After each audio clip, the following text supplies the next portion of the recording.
భక్తుడు ఇలాగా ఆరాధన చేస్తున్నాడు. ఆయన చదవండి. తిమోతికి రాసిన మొదటి పత్రిక 1:12.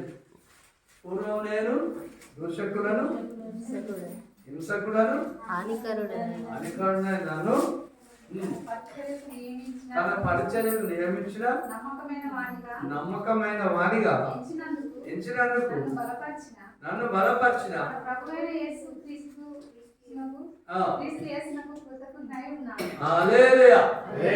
ఒకప్పుడు ఎటువంటి మాట, పూర్వం దూషకులను దూషించ ఉండేనా లేదా? పూర్వం దూషకులను హానికారులను, కానీ ఇప్పుడు అవన్నీ ఏం చేసాడు? తొలగించేది. కాబట్టి ఆయన మంచి దేవుడు, మనం ఆయన ఆరాధించాలి, దేవుడు స్తుతించాలి. హల్లెలూయా.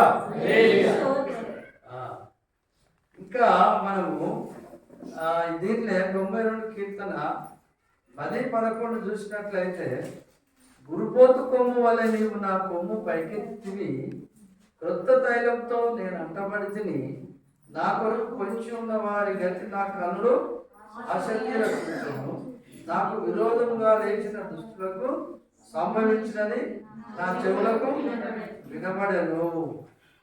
నా కన్నులకు నా చెవులకు, నా కన్నులు ఆసక్తి రచించను, నా చెవులకు వినబడెను. అంటే మనకు గురుపోతు కొమ్ము వలె నీవు నా కొమ్ము హెచ్చిస్తే, కొమ్ము అంటే అధికారం. ఏంటిది?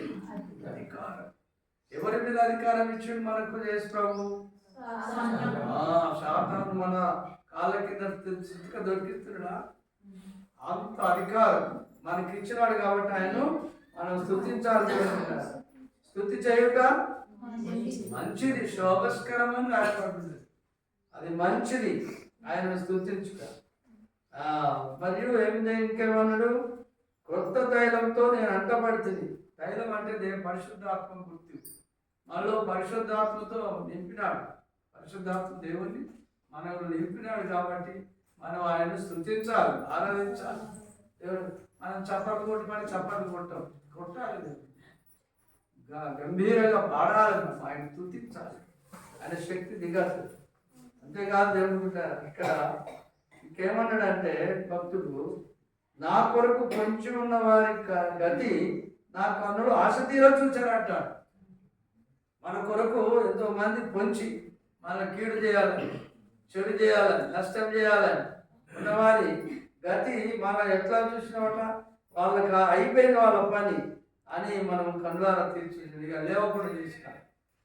అంతే, నాకు విరోధంగా లేచిన దుష్టులకు సంభవించినది నా చెవులకు వినబడెను. చూడండి, మనకు విరోధంగా ఎంతో మంది లేచిన వాళ్ళకు కూడా దేవుడు ఏం సంభవింపజేసిండో మన చెవులకు మనం వింటే వాళ్ళ పని అయిపోయింది. అందుకని మనం స్తుతించాలి, ఆరాధించాలి. మరొకసారి చదువుదామా? యెహోవాను స్తుతించుట ఇది విశ్రాంతి దినమునకు తగిన గీతం. మహోన్నతుడా, నీ నామమును కీర్తించుట ఉదయమున పను ప్రతి రాత్రి 10 తంతుల గంభీర ధ్వని గల ప్రచురించుట. హల్లెలూయా. ఎందుకనగా సంతోషపరుచున్నావు నీ చేతి పనులను బట్టి. హల్లెలూయా. కాబట్టి ఎండాకాలం మధ్య అనద్దు. అవన్నీ ఏమన్నాడు? ఒక మాట చదివి ఆరాధన చేద్దాం. అవన్నీ మన కొరకే. రక్షణ, యేసుక్రీస్తు ప్రభు గొప్ప రక్షణ ఇచ్చినాడు. చదవండి. 31 వచ్చిన 1:31 ఆదికాండం 1:31. దేవుడు తాను చేసినది యావత్తును చూసినప్పుడు, దేవుడు తాను చేసిన యావత్తు చూసినప్పుడు అది చాలా మంచిదిగా నుండెను. చాలా మంచిగా లేదా? మంచిదిగా ఉంది. చాలా మంచిగా ఉన్నాడు.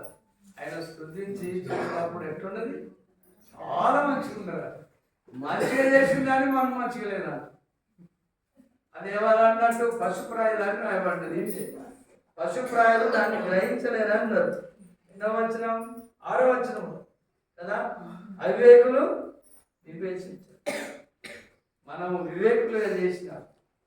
కాబట్టి మనం ఆయనకు ఆరాధన చేద్దాం. ఒక వచనం ఒక్కొక్కటి కూడా గుర్తు చేసుకుందాం. లూకా సువార్త 22:19-20. మనం ఆయనను స్తుతించాలి, దేవుని బిడ్డలను ఆరాధించాలి. ఎంత ఆరాధించి స్తుతించినా మనము ఆయన రుణం తీర్చలేము. పిమ్మట ఆయన ఒక రొట్టెను పట్టుకొని కృతజ్ఞతాస్తుతులు చెల్లించి దాన్ని విరిచి వారికి ఇచ్చి, ఇది మీ కొరకు ఇయ్యబడుచున్న నా శరీరము. ఏంటిదట? ఎవరి కొరకు? ఆ కొరకు, మన కొరకు ఇవ్వండి. ఆయన శరీరాన్ని ఎక్కడ ఇస్తున్నాడు? సిలువలో తనకు తాను సమ్మానం చేసిన శరీరంతో చేసిన తప్పుల కొరకు ఆయన శరీరాన్ని సిలువకు అప్పగించుకున్నాడు. చదువుబెట్ట. నన్ను జ్ఞాపకము చేసుకొనుటకు దీనిని చేయుడని ఇప్పుడు చేసేది అదే. రొట్టె బల్ల ఎట్లా తీసుకుంటున్నాం? ఆయన శరీరం అని. మన శరీరాన్ని మొదలు ఆయన శరీరాన్ని సిలువలో పెట్టింది కాబట్టి ఆయన కృతజ్ఞత చెల్లించాలి. మన నరకం నుంచి తప్పించినాడు, యుగాలు కాలిపోవాల్సిన స్థితిని తప్పించినాడు. చదువు. ఆ ప్రకారమే భోజనమైన తర్వాత ఆయన గిన్నెయు పట్టుకొని, ఈ గిన్నె మీ కొరకు చిందింపబడుచున్న నా రక్తము వలనైన కృత నిబంధన. మీ కొరకు అంటే ఏంది? అందరి మన కొరకు, నా కొరకు. ఏం చేస్తున్నాడంట?